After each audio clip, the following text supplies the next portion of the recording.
আপনার বস কি খুবই বদমেজাজি, যে কিনা আপনাকে সহ্যই করতে পারে না? তাহলে এই ভিডিওটি আপনার জন্য। আসুন আজকে আমি আপনাদের সাথে এমন কিছু আইডিয়া শেয়ার করব যার মাধ্যমে খুব সহজে আপনি আপনার বসের কাছে খুব প্রিয় পাত্র হয়ে উঠতে পারেন। তবে এক্ষেত্রে একটি কথা বলা প্রয়োজন, পৃথিবীতে বিভিন্ন ধরনের মানুষ রয়েছে। সবার ক্ষেত্রে এই পদ্ধতিটি কাজে নাও লাগতে পারে, কিন্তু অধিকাংশ মানুষের ক্ষেত্রে এটি প্রয়োগযোগ্য। তো চলুন দেখা যাক এমন কিছু আইডিয়া যার মাধ্যমে খুব সহজেই বসের মন জয় করা যায়। আইডিয়া 1, নিজেকে সঠিকভাবে তৈরি করুন। সকল মানুষের মধ্যে ভুল এবং সঠিক দুইটি বিষয় থাকে, তবে যত সম্ভব নিজেকে সঠিকভাবে প্রস্তুত করুন। আপনার ব্যক্তিত্ব যেন সকলের কাছে গ্রহণযোগ্য হয় সেইভাবেই নিজেকে তৈরি করুন।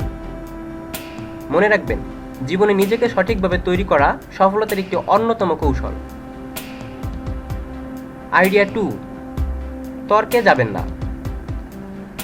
আপনার বস আপনাকে উল্টা সিধে কিছু বলতেই পারে, তবে সেক্ষেত্রে তার সাথে কখনোই তর্কে যাবেন না। দেখবেন একটি সময়ে সে আপনার প্রতি এমনিতেই দুর্বল হয়ে পড়বে। মনে রাখবেন, তর্ক কখনো সমস্যার সমাধান দিতে পারে না, বরং একটি সমস্যাকে জটিলতর থেকে আরও জটিল করে দিতে পারে। আইডিয়া নাম্বার 3, বসকে বুঝতে শিখুন।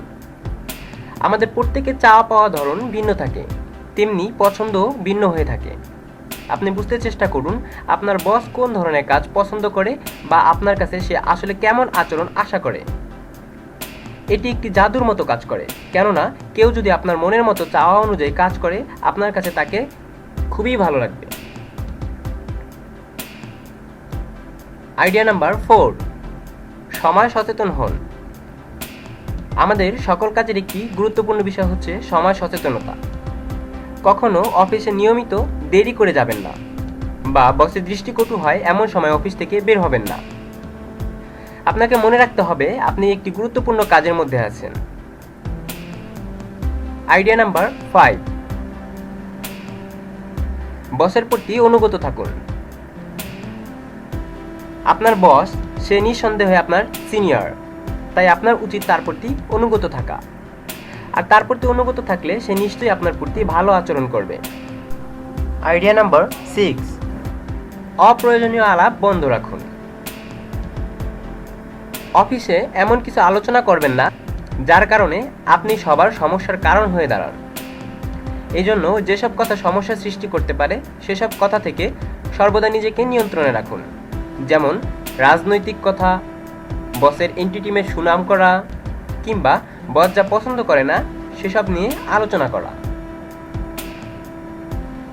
ভাববেন না কাউকে আপনি এভাবে সম্মান দিলে আপনি ছোট হয়ে যাবেন। মনে রাখবেন, সম্মান দিলে সম্মান পাওয়া যায়।